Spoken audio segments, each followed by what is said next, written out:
Hi, I'm Paul Ambrosio. I'm from Encinitas, California, and I want to talk to you about a little project that took me 11 years to put together. I was a journalist out of college, and I left that field to get into real estate lending, but I always thought that I'd write a novel someday, write a book about some story that I just had this passion that I had to get it off my chest, and I never really had the subject. But when I married my wife, Christy, 4 years into our marriage, we had our daughter. And our daughter was full term. We had a pretty normal pregnancy, but when I got to the hospital, everything went wrong. My wife developed what's called HELLP syndrome. So she had a C-section, but she couldn't clot.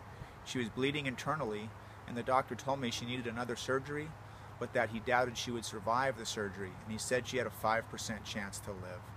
So it was very, very difficult. My daughter came out blue.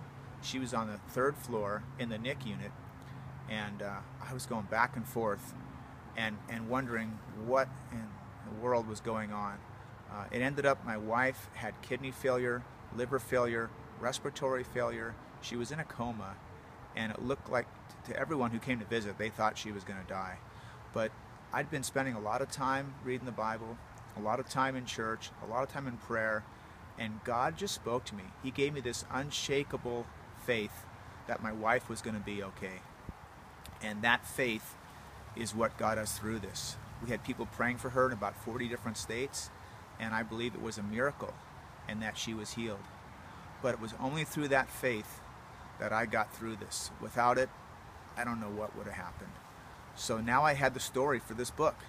So my daughter's 11 now, so obviously I didn't write the book very quickly, but God kept prompting me to write this story, and I finally did.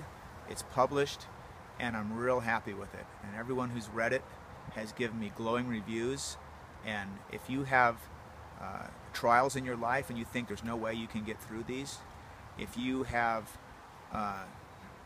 want your prayer life to be richer, or if you're trying to grow your faith, I think this book will help you. It's called Prayers for Help, and it's by Paul Ambrosio. Thank you.